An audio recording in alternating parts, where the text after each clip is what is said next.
Hi everyone. In this video we'll talk about metallic character. But before we directly jump onto metallic character, let's have a look at these three elements: sodium, magnesium and chlorine. These three happen to be my favorite. So these three elements, they are there with their atomic numbers 11, 12 and 17 along with their electronic configurations.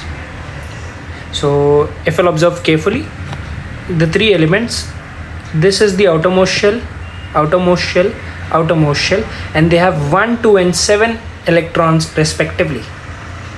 Do you all remember what was valency? And what are the elements that are in the outermost shell called? Yes, they're called as valence electrons.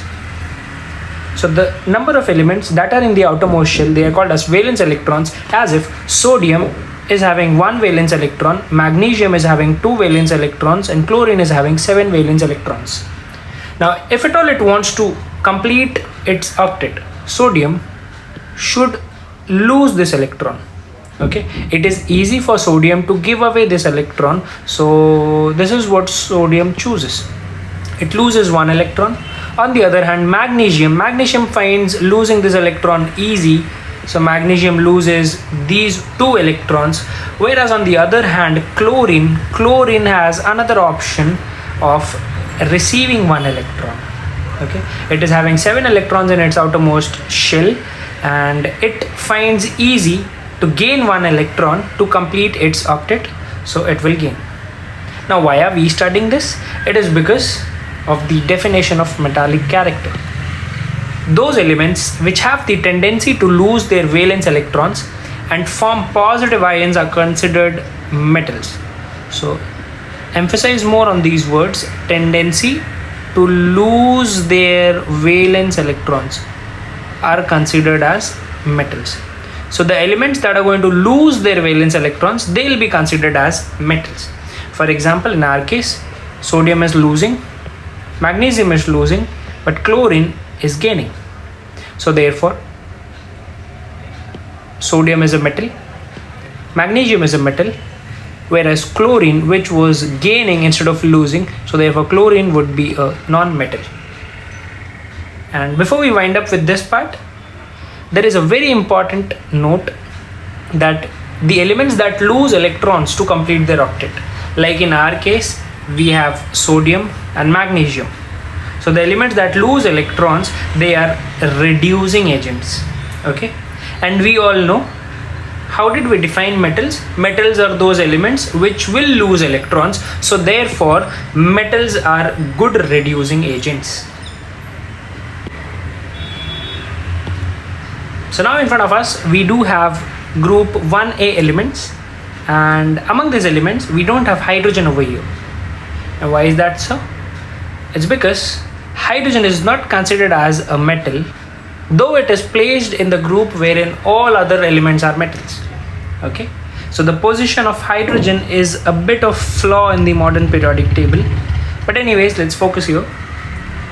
होता क्या है कि when I take this group 1a elements, okay, and I'm interested in knowing कि अगर मैं group में नीचे की तरफ जाऊँ, as if I go down on the group, तो मेटालिक कैरेक्टर क्या होता है, यानी चीज़ें और ज़्यादा मेटालिक बनती हैं, यानी स्ट्रॉन्ग मेटल्स होते हैं वो, या वीक होने लगते हैं, उनका मेटालिक कैरेक्टर कम होते लगता है. This is what we are interested. So where are we going? We are going down the group, and to go for it, I'll begin with drawing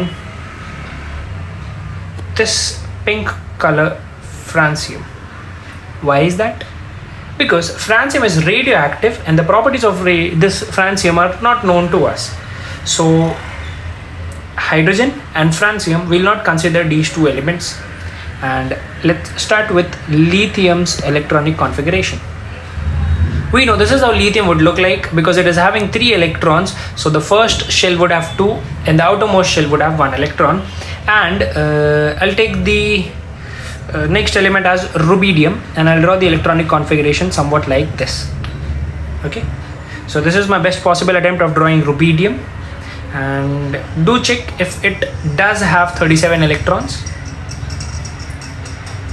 as far as my efforts are concerned, I have drawn it properly. So now let's try to analyze this. Students, do imagine whose atomic size is more, lithium का atomic size और rubidium का atomic size, किसका atomic size ज़्यादा है? So by default your answer would be sir rubidium का ज़्यादा है। उसका रीज़न क्या होगा? क्योंकि रुबीडियम में नंबर ऑफ शेल्स ज़्यादा हो गए तो इसीलिए इसका एटॉमिक साइज ज़्यादा हो गया, और लिथियम में नंबर ऑफ शेल्स कम है तो इसलिए इसका एटॉमिक साइज कम हो गया। अच्छा, ये तो एटॉमिक साइज की बात हो गई। Let's talk something about nuclear pull. Nuclear pull क्या होता है या न्यूक्लियर चार्ज क्या होता है? कि जो न्यूक्लियस होता है ना बच्चों, वो इलेक्ट्रॉन्स को अपनी तरफ खींचने की कोशिश करता है। तो किस केस में इलेक्ट्रॉन्स ज़्यादा तेज़ी से अट्रैक्ट होंगे? बहुत सोच समझ के जवाब दीजिएगा कि किस केस में न्यूक्लियर चार्ज जो है वो ज़्यादा होगा, यानी इलेक्ट्रॉन्स को बहुत ताकत से खींचा जाएगा। I'll count only up to 3. 1, 2, 3. And the correct answer for this is lithium, कि लिथियम में इलेक्ट्रॉन्स को बहुत ज़्यादा ताकत से खींचा जाएगा। अब ऐसा क्यों? क्योंकि देखो लिथियम जो है ना, ये छोटा है बहुत, न्यूक्लियस के बहुत करीब है उसका आउटरमोस्ट शेल। ठीक है, आउटरमोस्ट शेल का न्यूक्लियस के करीब होने का मतलब है कि ये जो इलेक्ट्रॉन है अकेला, वो न्यूक्लियस के बड़े पास में है, तो न्यूक्लियस उस पर थोड़ा सा डोमिनेंस दिखा सकता है, अपनी ताकत लगा सकता है और अपने पास रख सकता है। Okay, whereas on the other hand अगर मैं रुबीडियम को ऑब्जर्व करूँ तो रुबीडियम का आउटर मोस्ट यानी वैलेंस इलेक्ट्रॉन रहा ये, और वो उसके न्यूक्लियस से काफ़ी दूर है, और दूर होने का मतलब है कि जो फोर्स ऑफ अट्रैक्शन है वो वीक हो जाता है। अच्छा, फोर्स ऑफ अट्रैक्शन वीक हो जाने का मतलब क्या है? कि ये जो इलेक्ट्रॉन है ये बहुत ईजीली यहाँ से निकल सकता है। ओके, और ऊपर लिथियम जो है वो निकलेगा तो ज़रूर, बट बहुत इजीली नहीं निकलेगा। ठीक है, तो अब हमने जैसा कि पढ़ा था कि मेटल्स वो एलिमेंट्स होते हैं which tend to lose the electrons. अब दोनों लूज कर रहे हैं इलेक्ट्रॉन्स, बट डिफरेंस सिर्फ इतना है कि लिथियम थोड़े से डिफ़िकल्टी से लूज कर रहा है, और रुबीडियम क्योंकि उसका आउटरमोस्ट इलेक्ट्रॉन उससे काफ़ी दूर है, इसके एटॉमिक साइज ज़्यादा होने की वजह से, तो रुबीडियम अपने इस इलेक्ट्रॉन को बहुत जल्दी खो देगा। तो इसी वजह से हम लोग इनका मेटालिक कैरेक्टर कुछ ऐसे डिफाइन करते हैं कि लिथियम ईजीली लूज नहीं करता है, तो lithium is the least metallic, है ना। क्योंकि इस केस में अगर मैं देखूं तो लिथियम सबसे छोटा होगा, सोडियम लिथियम से बड़ा होगा, पोटेशियम सोडियम से भी बड़ा होगा, रुबीडियम पोटेशियम से भी बड़ा होगा, और सीजियम तो सबका पप्पा ही होगा यहाँ पे। तो मैं ये कह सकता हूँ कि लिथियम, क्योंकि लिथियम का साइज सबसे छोटा होगा यहाँ पर, तो लिथियम लीस्ट मेटालिक होगा, और रुबीडियम उससे तो डेफिनेटली ज़्यादा ही मेटालिक होगा। Okay, I hope this part is clear. हमने क्या देखा यहाँ पे कि जब हम ग्रुप में नीचे की तरफ आते हैं तो एटॉमिक साइज बढ़ने की वजह से जो न्यूक्लियर चार्ज है वो कम हो जाता है। न्यूक्लियर चार्ज का मतलब क्या? न्यूक्लियर चार्ज को आप कुछ ऐसा समझ सकते हो कि मान लो ये घर है और इस घर में मम्मी पापा हैं और आप इलेक्ट्रॉन्स हो, तो आप अपने मम्मी पापा के जितने करीब होते हो उतना आपके बाहर जाने का चांसेस कम होता है। वहीं पे रुबीडियम में क्या हो रहा है कि मम्मी पापा यहाँ पे और बच्चा तो कहीं दूर है, तो बच्चा तो वहाँ से जाके कांड ही करेगा आगे। ठीक है, so this is what happens. This is the second period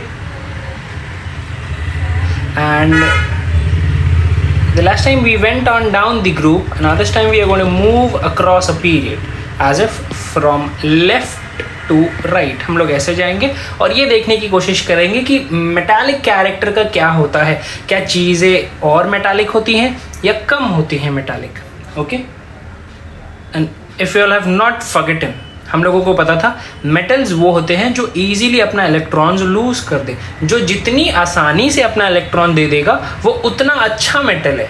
okay, वो उतना स्ट्रॉन्ग मेटल होगा, उतना अच्छा मेटालिक कैरेक्टर है उसका। Okay, remember the easier it is for an element to give an electron, the good metallic character it bears. Okay, now to begin with हम लोग क्या करते हैं, हम लोग इसमें से कोई भी दो एलिमेंट्स चूज कर लेते हैं। I will go with lithium और उसका इलेक्ट्रॉनिक कॉन्फ़िगरेशन, और अगला वाला है फ्लोरीन और उसका electronic configuration. just to zoom in here.